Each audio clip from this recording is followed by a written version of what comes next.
की सेविकाएं हैं वो एक जमीनी स्तर पे विकास की व्यवस्था में और मातृ स्वास्थ्य बाल पोषण में अगर कोई सबसे महत्वपूर्ण भूमिका निभाता है तो हमारे सभागार में बैठी हुई ये बहनें निभाने का काम करती हैं, जो उन बहनों की क्योंकि आज आंगनबाड़ी जो प्रणाली है वो ICDS से लागू होती है और वो समेकित बाल विकास योजना के अंतर्गत जिस विभाग में आप आएंगे उसके अंतर्गत संचालित होता है। लेकिन आपका बुनियादी काम आंगनबाड़ी का है कि अगर कोई गांव में बहन, कोई बेटी, कोई माँ अगर गांव में है और अगर गर्भवती महिला है तो वो उसको रेगुलर चेकअप कराना, किस तरीके से उसके साथ अपने को किस तरह से देखभाल करें और जब बच्चा पैदा हो तो उसके पोषण के लिए क्या जरूरत है। आज भी गांव में हमारी तमाम महिलाएं नहीं जानती कि गांव में बच्चे को न्यूट्रिशन क्या मिलना चाहिए या बच्चे के लिए क्या आहार होना चाहिए, बच्चे को किस समय क्या इंजेक्शन लगने चाहिए, 4-5 तरह की खांसी, खांसी की हो, पोलियो की हो, डिप्थीरिया की हो, इस तरीके से इंजेक्शन क्या लगने चाहिए और फिर प्रारंभिक उस बालक की शिक्षा कैसी है। ये सारी चीजों की जागरूकता का काम अगर आज पूरे देश में, उत्तर प्रदेश में, सिद्धार्थनगर में आज कोई सबसे महत्वपूर्ण काम उस गर्भवती महिला को या उसके बच्चे को पालन पोषण में, उसके विकास में अगर माँ सबसे जिम्मेदार और महत्वपूर्ण भूमिका निभाती है तो दूसरी माँ के रूप में आप सबसे महत्वपूर्ण भूमिका है। आज ये अपनी एक तरह से मातृत्व शक्ति आप नहीं, एक आप समाज की हमारी जो माँ का दर्जा है और जो मातृत्व के रूप में एक माँ अपने कोख से पैदा हुए अपने बच्चे को के लिए उसके मन में होता है और वो अपने बच्चे को पालन पोषण के लिए जिस तरह से भी रात को जितना दिन को जितना मेहनत मजदूरी करो, लेकिन आप के कोख से नहीं हुए, लेकिन आप वही लालन पालन में उसके बच्चे के विकास में काम करती है। जितना एक माँ को अपने बच्चे से लगाव है उतना ही हमारी आंगनबाड़ी की सहायिका और कार्यकर्तियों को भी लगाव है। इसकी लड़ाई में लड़ता आप सब सभागार में गवाह हैं। पिछली बार भी मानदेय में यहाँ वृद्धि की हो, लोकसभा में सबसे ज्यादा उठाने का काम स्मृति ईरानी से और इधर भी मैं फाइनेंस मिनिस्टर से दो बार निर्मला सीतारमण जी से कहा गया है। मैंने कहा हूँ कि ये देश में आंगनबाड़ी की महिलाएं केवल मातृत्व का या बच्चों के पोषण का काम नहीं देखती है। ये सीडीओ साहब, डीएम साहब इनसे पल्स पोलियो का काम लेंगी, इनसे जनगणना का काम लेंगी, इनसे बीएलओ का काम लेंगी, इनसे चुनाव का काम लेंगी। कोई काम केंद्र की सरकार की योजनाएं नहीं है जिसको पूरा करने में आप भूमिका न निभाती हो। ऐसी हमारी महान, ऐसी महान हमारी बहनें यहाँ बैठी और इसलिए मैं लड़ता हूँ। मैं तो ये मानता हूँ मैं आप बैठी हूँ, ये मेरे सामने मैं सौगंध खाता हूँ, भागवत को मुझसे कहता हूँ। जब मैं किसी आंगनबाड़ी की बहन को देखता हूँ तो मुझे या तो बहन नजर आती है, बेटी नजर आती है, माँ के रूप में मुझे नजर आती है और ये लगता है कि घर में अपने परिवार की गृहस्थी चलाती है, घर में अपने परिवार की, अपने पति का ख्याल करके, अपने बच्चों को टिफिन बना करके उसको स्कूल भेजने के बाद फिर वो समाज के बच्चों के लिए आंगनबाड़ी केंद्र पे जाती है, उसका हाथ आती है और कितनी मेहनत करें। और ये नहीं कि आप इस सभागार में बैठे हैं, आज जो अच्छी नौकरियां कर रही है उनका जो क्वालिफिकेशन होगा इस सभागार में बैठी हुई ये बहनें बीए में पास बैठी हुई है और ये आज इनके भी आंखों में सपना था, इनके भी आंखों में सपना था। जब इन्होंने हाई स्कूल अच्छे नंबर से पास किया, इंटरमीडिएट पास किया, ग्रेजुएशन किया, पोस्ट ग्रेजुएशन किया,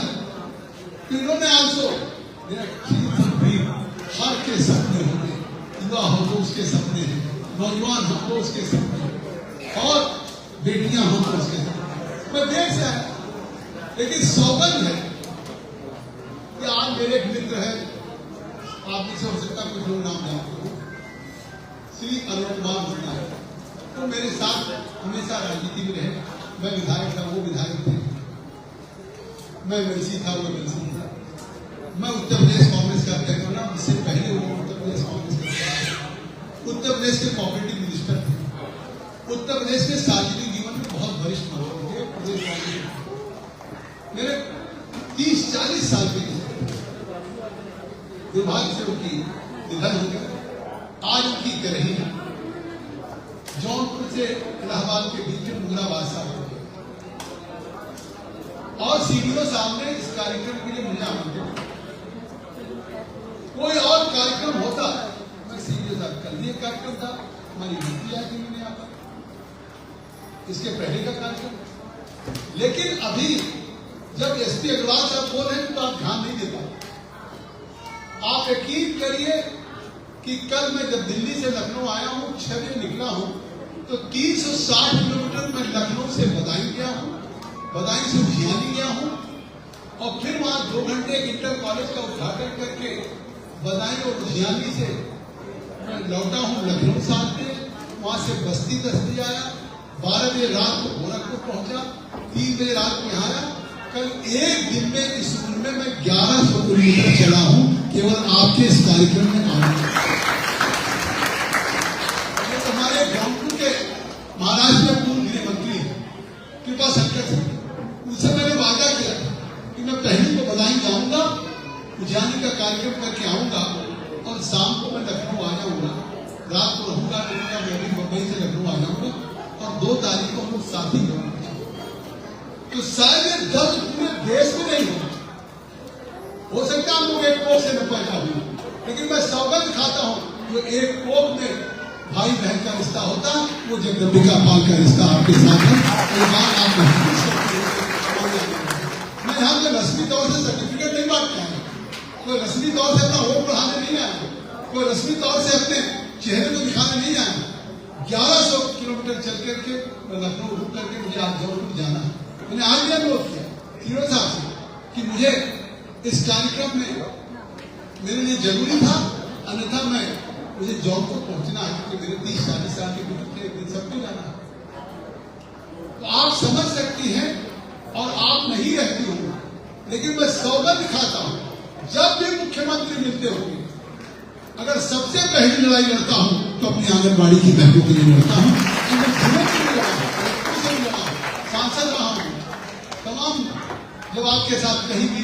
कोई अनियमितता होती है, अन्याय अत्याचार होता है, तो मैं जिलाधिकारी हूँ, विकास और शासन पे भी कितने डेलीगेशन आपने देखा है। हमने मुख्यमंत्री योगी जी से आपके डेलीगेशन गोरखपुर प्रधानमंत्री जी से मिलवाए थे 14 की बात। और मेरी कोशिश है, मैं मानता हूं, मैं बिल्कुल संतुष्ट नहीं हूं कि पूरे देश में एकरूपता होनी चाहिए और एकरूपता का मानदेय होना चाहिए, और कम से कम जो एक अपना परिवार चलाती हो और समाज के परिवार के बच्चों को अपना बच्चा समझ करके आंगनबाड़ी केंद्र, अब तो प्राइमरी स्कूल के ही कैंपस में हो रहे हैं, तो उसको स्कूल के लिए तैयार करना प्रेप की तरह से, लर्निंग की तरह से, लर्निंग स्कूल की तरह से, इतना बड़ा एक लर्निंग स्कूल आप आंगनबाड़ी केंद्र को लर्निंग स्कूल की तरह चलाती है और प्रेप का काम करती है, और इतना न्यूनतम मानदेय है। मैं यकीन करिए, मैं आज कह रहा हूं 4, 5, 6 में जिस दिन भी मुख्यमंत्री जी से टाइम मिलेगा, पुनः मैं आप सिद्धार्थनगर की आंगनबाड़ी बहनें और प्रदेश की आंगनबाड़ी की बहनों के मानदेय के लिए मैं अवश्य आवाज उठाऊंगा योगी आदित्यनाथ। क्योंकि मैं मानता हूं प्रशासन के लोग भी इस बात को सहमत हो कि आज हमारी आंगनबाड़ी की बहनें जिस तरह से एक मानदेय कहें, लेकिन अगर कोई काम आप कहते होंगे, केंद्र की कोई योजनाएं आती है, प्रदेश सरकार की कोई योजनाएं आती है, जितना कोई रेगुलर सरकारी कर्मचारी इस उत्तर प्रदेश के सरकारी कर्मचारी उन योजनाओं को पूरा करने में जितनी मेहनत करते हैं, उतनी मेहनत मानदेय पे होने के बावजूद आप करती हैं हमारी आंगनबाड़ी की। एक अपना परिवार चलाना दूसरा समाज के परिवार को चलाना, समाज के परिवार के बच्चों को विकसित करना, तो आपको एक जनरेशन तैयार करनी है, आपको भविष्य की पीढ़ी को तैयार करना है। और जब भविष्य की पीढ़ी हमारे थे, कोई जगदम्बिका पाल अजरमान नहीं है, कोई दीपक मौर्य जी हमारे अध्यक्ष जी हैं, हमारे इसके निर्वाह जी हैं, या हमारे सब एक चक्र है अपने अपने दायित्व को पूरा करने का। लेकिन हम रहे न रहे, हमेशा ये समाज रहेगा। और समाज का मूल्यांकन इस हाल से नहीं हो सकता। समाज का मूल्यांकन किसी बिल्डिंग और इमारत और गगनचुंबी इमारतों से नहीं हो सकता। समाज का मूल्यांकन उस समाज के युवाओं नागरिकों के उनके योग्यता के आधार पर होगा। कोई देश कोई प्रदेश तब तरक्की करता है जब उसकी जनरेशन मैं जानता हूं कि प्रशासन इनकी सबकी सीमाएं, ये लोग आपके काम से संतुष्ट हैं, लेकिन मानदेय बढ़ाना आपकी और चीजों का ये काम शासन पे है। ये काम आप यकीन करिए मेरी सरकार है, उत्तर प्रदेश में योगी जी है, केंद्र मोदी, अपनी सरकार में भी